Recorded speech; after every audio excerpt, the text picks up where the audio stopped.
nacional, ¿no? En el gabinete, digo, qué lindo que nos ponemos porque decimos, se federalizó esta cuestión de los gobiernos nacionales.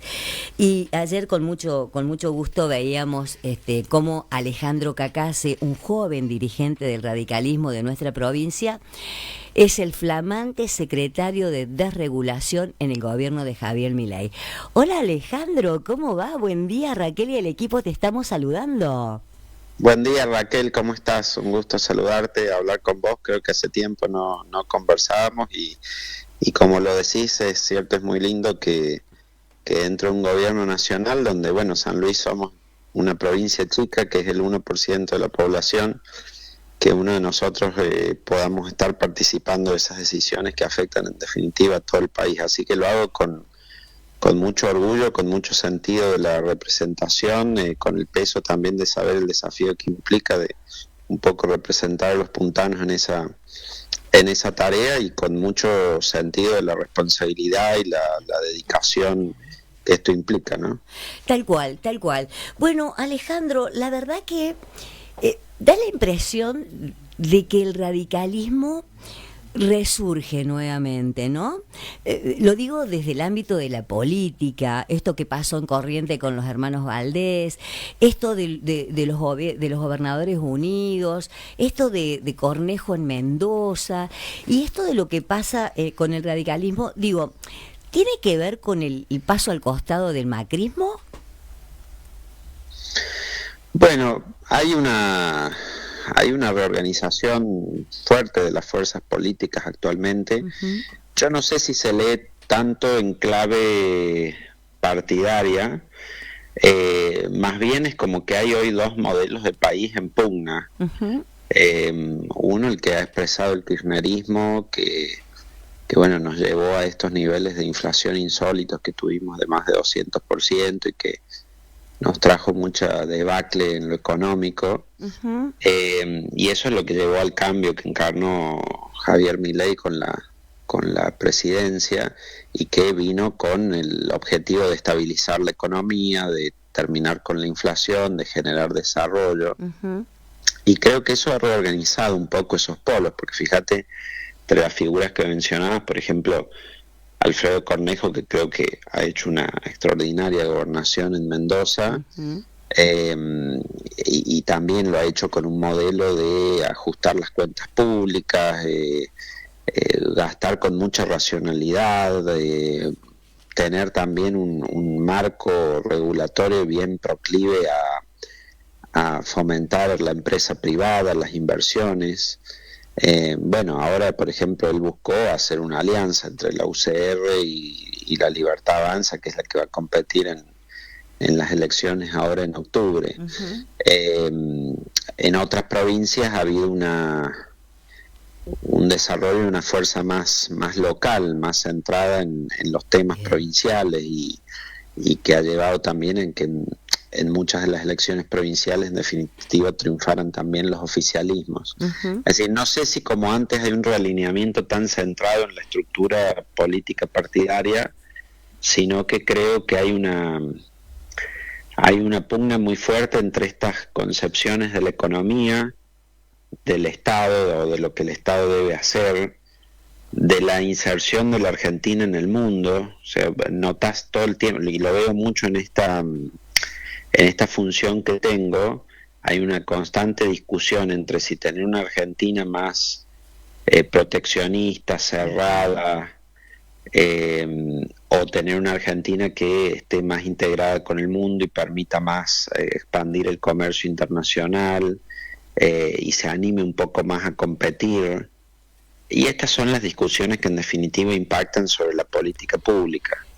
Yo, por ejemplo, en el área de desregulación, que bueno, me venía desempeñando ya como subsecretario de Reformas Estructurales con Federico Sturzenegger, trabajando muy directamente con él. Uh-huh. Ahora he asumido esta responsabilidad mayor, que es como secretario de desregulación en un gobierno que tiene obviamente muchos menos funcionarios públicos, menos secretarías que los Uh-huh. gobiernos anteriores. Entonces representan muchas competencias ahora cada uno de estos cargos, y noto noto, Raquel, que cuando revisas sector por sector de la economía, el que quieras, ¿no? No sé, el transporte aéreo, o, bueno, el transporte en general, los alimentos, cualquier área que, la salud, cualquier área que tomes en general, la obra pública, la construcción, siempre ha habido un grupo de empresas que han concentrado el poder económico en la Argentina y han hecho o armado las regulaciones a su medida. Claro. ¿Me entendés? Entonces, lo encontrás en típica resolución que dice: para hacer la actividad económica A tenés que cumplir con los requisitos tal y tal, y los únicos que los cumplen son ellos. Entonces, claro, han como usado el Estado como un instrumento de concentración económica, y eso no puede ocurrir más, porque es en definitiva lo que ha, me parece, bloqueado el desarrollo de la Argentina y que tengamos una economía en más competencia y demás. Entonces, a mí eso ya no me parece que es un tema ni ideológico ni partidario. Está bien. Es casi de sentido común que tenés que desentrañar esos privilegios o romper esos curros a veces, ¿no? O focos de corrupción privada y demás para permitir que la Argentina crezca en libertad. Y ese es un poco el mandato también que el presidente Milei nos ha dado para esta tarea: buscar que la Argentina sea un país cada vez más libre. Claro. No monopolizar cuestiones como la obra pública, ¿no? Que la tenía una sola empresa y que es eso. Claro, sí, claro, al contrario, romper con esos monopolios para dar libertad. Fíjate, con la obra pública que decís, había como un club de la construcción, porque bajo la figura de un registro de constructores de obra y un concepto que era la capacidad económica. La capacidad económica era: tenés que tener cierta envergadura para poder hacer una obra, y entonces esa capacidad económica solo la cumplían algunas empresas, y entre esas empresas se repartían toda la obra pública. Bueno, con ese tipo de armado en favor de unas pocas empresas lo ves en cualquier sector de la economía, y eso es lo que hay que romper para que Argentina crezca y sea más libre económicamente. Digo, una tarea monumental. Bien. Porque Argentina tiene casi 1 millón de normas, tiene 30.000 leyes, 700.000 decretos, 200.000 resoluciones ministeriales. O sea, poder desmalezar todo eso, por decir, requiere un trabajo, bueno, muy a conciencia, pero que también hago con muchísimo entusiasmo, y la verdad que Sturzenegger tiene una determinación extraordinaria para avanzar y hacer. Muchas veces, viste lo que te pasa, Raquel, en política, es que vos querés hacer algo y te dicen: no, pero no lo hagas porque vas a afectar a al otro, claro, a la empresa, al sindicato o a no sé quién, y al final no terminas haciendo nada.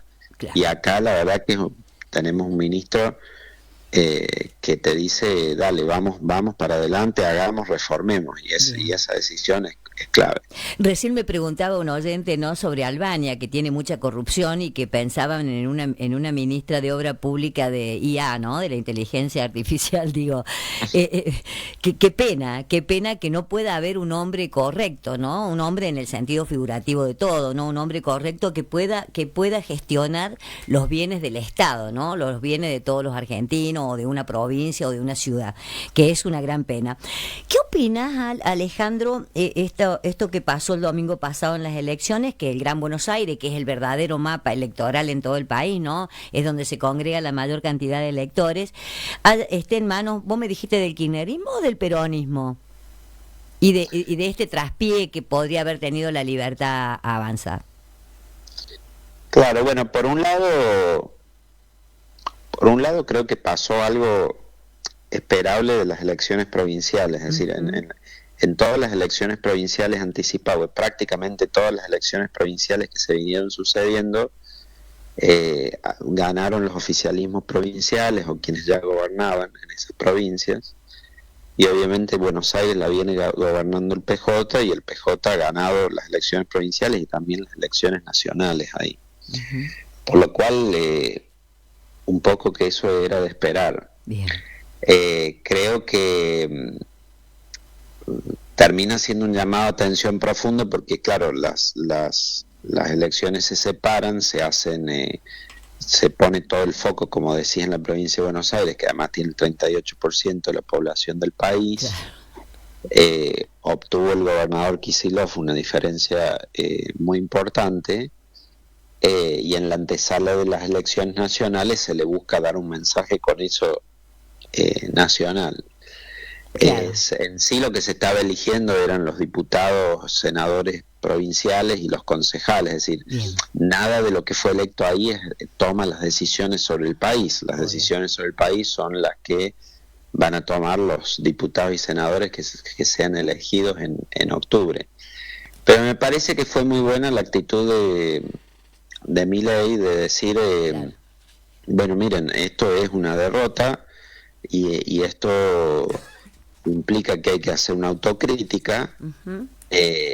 Ha habido con eso todo un movimiento importante en el gobierno esta semana. Hubo 3 reuniones de gabinete que se generaron para analizar, analizar sobre todo, porque si vos ves los resultados, el kirchnerismo, peronismo sacó más o menos los votos que ya tenía de la última elección, Ujú.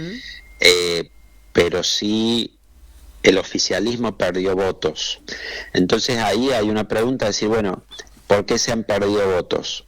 Hay determinadas cosas que como gobierno nos comprometimos a que vamos a hacer y por ahí no las hemos aún cumplido o no hemos cumplido con las expectativas de la ciudadanía. Bueno, y eso es lo que hay que ocuparse.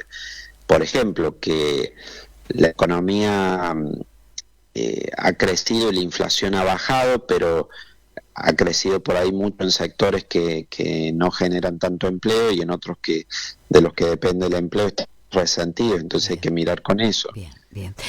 O se han ordenado las variables macroeconómicas, pero no se siente de la misma manera en el bolsillo de cada ciudadano. Bueno, hay que ver que eso llegue ahí. O hemos librado estas batallas contra la casta o los privilegios y en algunas por ahí todavía nos falta dar pasos importantes. Bueno, me parece que termina resultando en un análisis o una reflexión positiva, necesaria, que se espera que un gobierno siempre tenga. Bien. En esto de las convergencias políticas, ¿no? Vos, ¿qué opinás? ¿El radicalismo tiene que seguir acompañando la derecha ahora?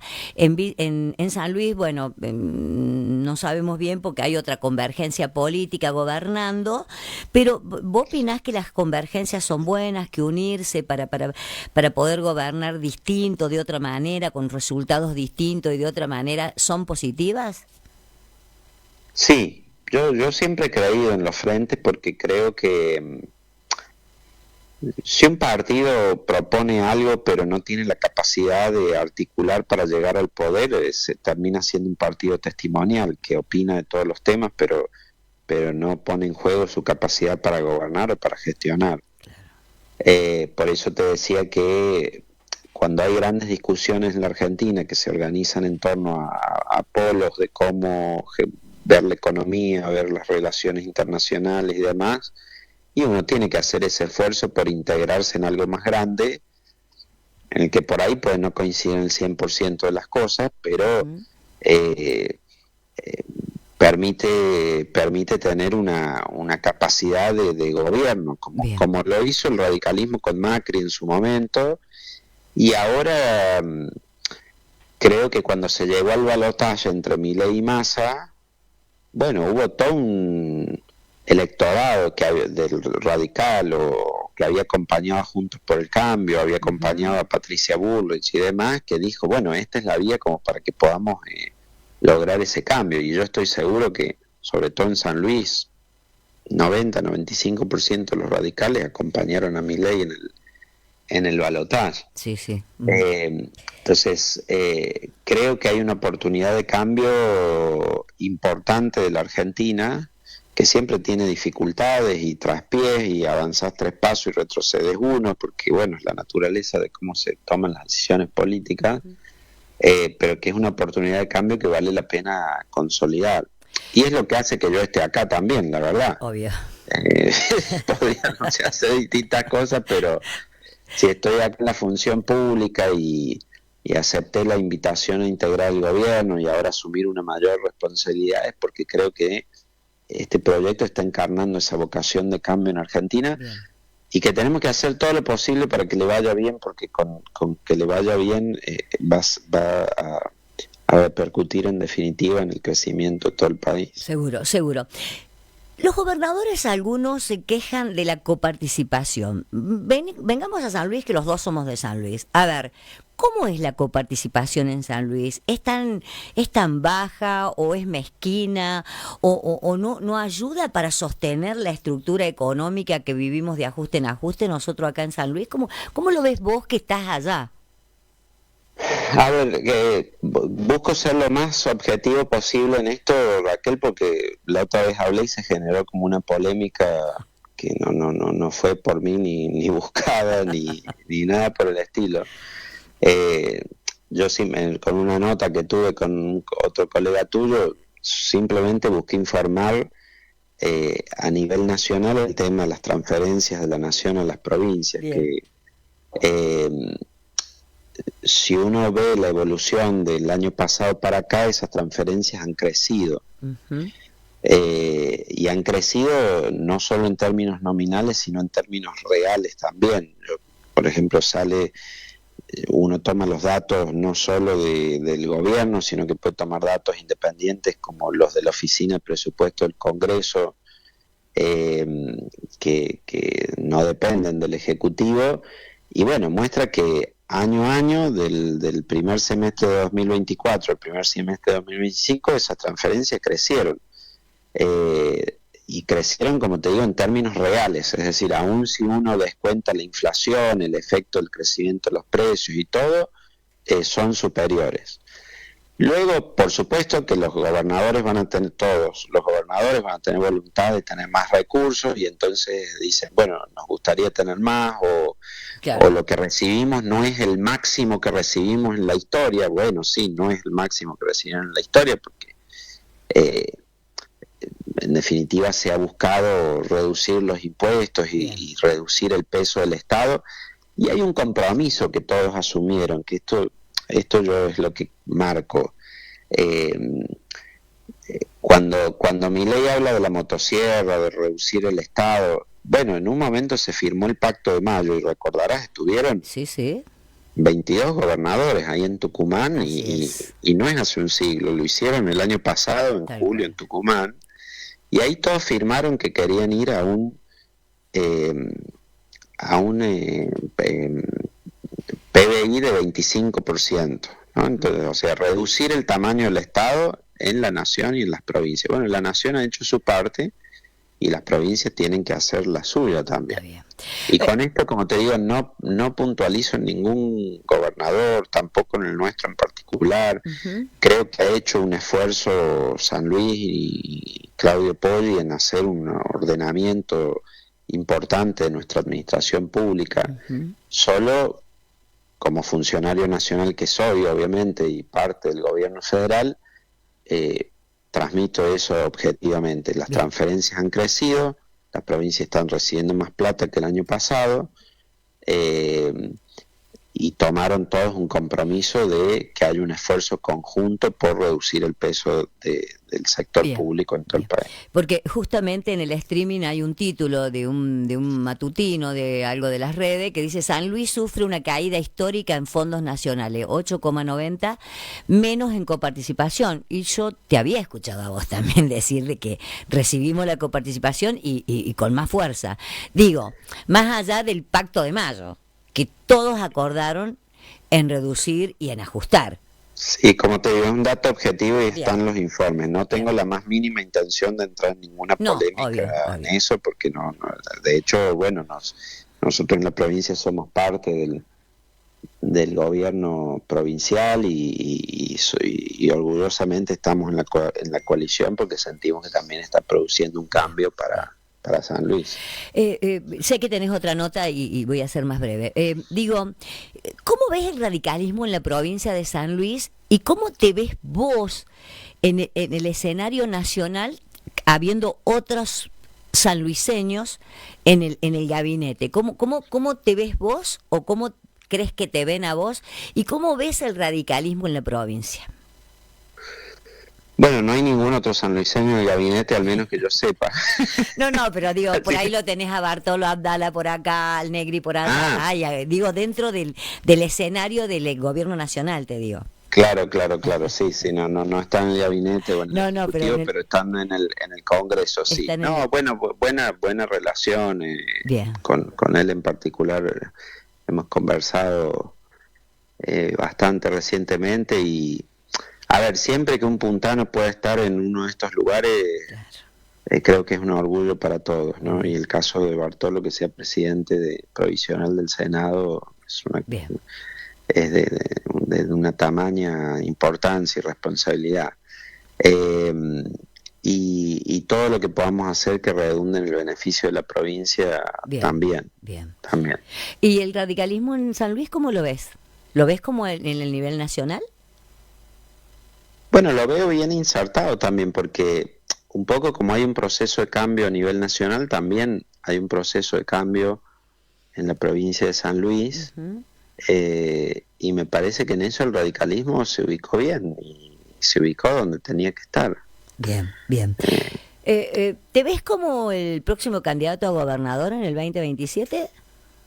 No te llego a decir eso, que sí generamos peor polémica. No, bueno, estoy cumpliendo esta tarea en el gobierno federal y estoy comprometido con que esto salga adelante y bueno, como dijiste, flamante secretario, esa es mi tarea hoy, así que en eso me voy a enfocar. Está bien, pero la dirigencia del radicalismo necesita cambios generacionales, Alejandro, debes coincidir con eso.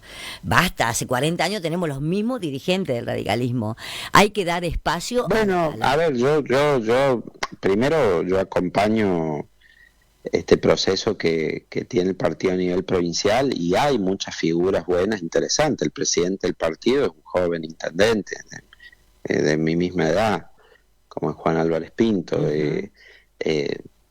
Tenemos otro descollante como ha sido Juan Manuel Rigau, que ha sido intendente, ministro, demás. O sea,